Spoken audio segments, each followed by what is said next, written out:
Thank you. Now I'd like to talk about a few things that bring us together, okay? Things that emphasize our similarities instead of our differences, which is all you ever hear about in this country, is our differences. It's all they ever talk about. Politicians and the media, always pushing the things that separate us, things that make us different. That's the way the ruling class operates in any society. They divide the rest of the people. They keep the lower and the middle classes fighting with each other so that they, the rich, can run off with all the fucking money. Fairly simple thing. Fairly simple thing. Happens to work. Anything that's different about us, you know that's what they're pushing at you. Racial differences, religious, ethnic, national backgrounds, jobs, income, education, social status, sexuality, anything they can do to keep us fighting with each other so that they can keep going to the bank. You know how I describe the economic and social classes in this country? The upper class keeps all of the money, pays none of the taxes. The middle class pays all of the taxes, does all of the work. The poor are there just to scare the shit out of the middle class. Keep them showing up at those jobs. So, in the midst of stirring up the shit myself a little bit from time to time, which I enjoy, I do like knowing I can always come back to those little things that make us all the same. Little moments we share, universal moments, things that are so unimportant to us we hardly ever mention them to each other. Do you ever look at your watch and then you don't know what time it is? So you look again and you still don't know the time. And you look a third time and somebody says, "What time is it?" You say, "I don't know." Do you ever notice how sometimes all day Wednesday, you keep thinking it's Thursday? And it happens over and over all day long. And then the next day, you're all right again. Do you ever find yourself standing in one of the rooms in your house and you can't remember why you went in there?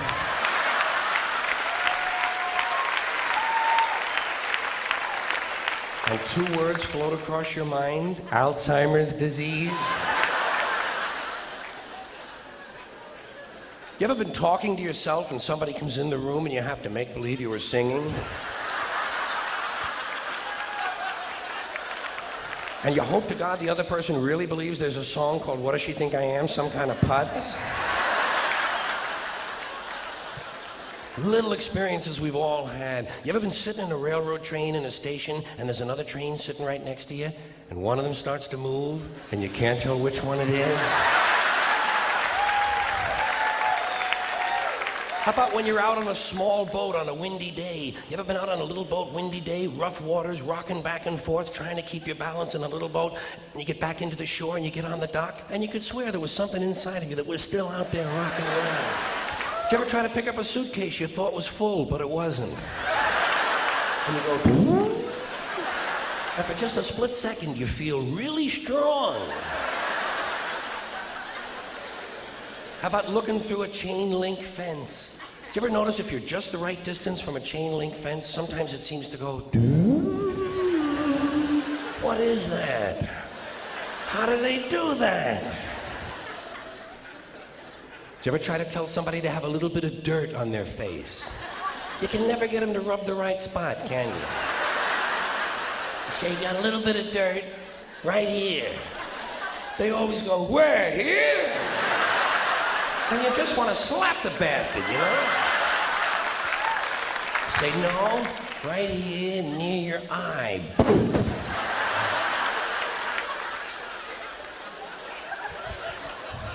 Do you ever notice how awful your face looks in a mirror in a restroom that has fluorescent lights? Every cut, scrape, scratch, scar, scab, bruise, boil, bump, pimple, zip, wart, welt, and abscess you've had since birth all seem to come back at the same time. And all you can think of is, I gotta get the fuck out of here before they think I really look like this. This is not my real face. Do you ever notice when you're walking with your arm around your date, sometimes one of you has to change the way you're walking? Men and women don't walk the same. One of them has to change. Either the man has to walk like this, or the woman has to walk like this. Joey, how are you? How about when you're walking up a flight of stairs and you think there's one more step? And you go, ooh. And then you have to kind of keep doing that, you know? So all the other people will think it's something you do all the time. I do this all the time. It's the third stage of syphilis.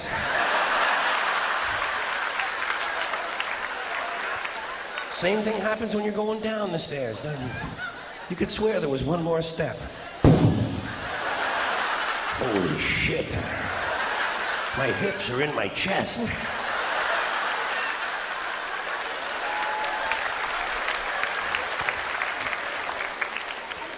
When you drink grapefruit juice in the morning, do you go... I do too. Why do we drink it? It's like ice cream throat. You know when you've been eating ice cream real fast and you get that frozen spot on the back of your throat and there's nothing you can do about it because you can't reach it to rub it, you just have to kind of wait for it to go away? And it does. Then what do? Eat more ice cream.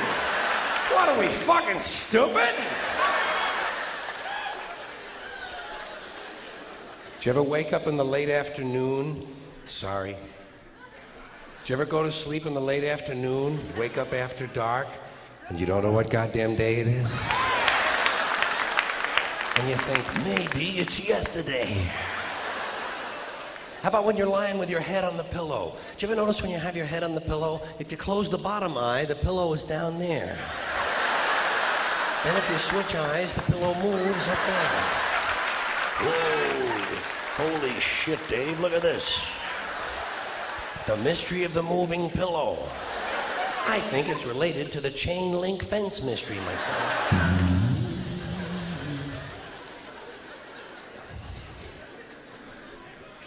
Did you ever have to sneeze while you're taking a piss? It's frightening, isn't it? It's frightening because actually you can't do it. It's physically impossible to sneeze while pissing. Your brain won't let it happen. Your brain says, stop pissing! We're going to sneeze now! Because your brain knows you might blow your asshole out.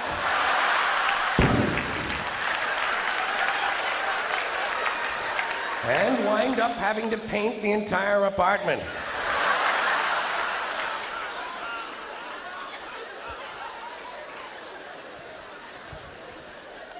Something else we have in common, flying on the airlines. Flying on the airlines and listening to the airlines' announcements and trying to pretend to ourselves that that's the way the English language ought to be spoken. Doesn't sound that way to me. Whole thing starts when you get to the gate. First announcement. We would like to begin the boarding process. Extra word, process. Not necessary. Boarding is enough. We'd like to begin the boarding. Simple. Tells the story. People add extra words when they want things to sound more important than they really are. Boarding process. Sounds important. It isn't. It's just a bunch of people getting on an airplane. People like to sound important. Weathermen on television talk about shower activity. Sounds more important than showers. I even heard one guy on CNN talk about a rain event. Swear to God, he said, Louisiana's expecting a rain event. I thought, holy shit, I hope I can get tickets to that. Emergency situation. News people like to say, police have responded to an emergency situation. No, they haven't. They've responded to an emergency. We know it's a situation. Everything is a situation. Anyway, as part of this boarding process, they say, we would like to pre-board. Well, what exactly is that? What does it mean to pre-board? You get on before you get on? That's another complaint of mine. Too much use of this prefix pre. It's all over the language now. Pre this, pre that. Place the turkey in a preheated oven. It's ridiculous. There are only two states an oven can possibly exist in, heated or unheated. Preheated is a meaningless fucking term. It's like pre-recorded. This program was pre-recorded. Well, of course it was pre-recorded. When else are you going to record it? Afterwards? That's the whole principle of recording, to do it beforehand. Otherwise, it doesn't really work, does it?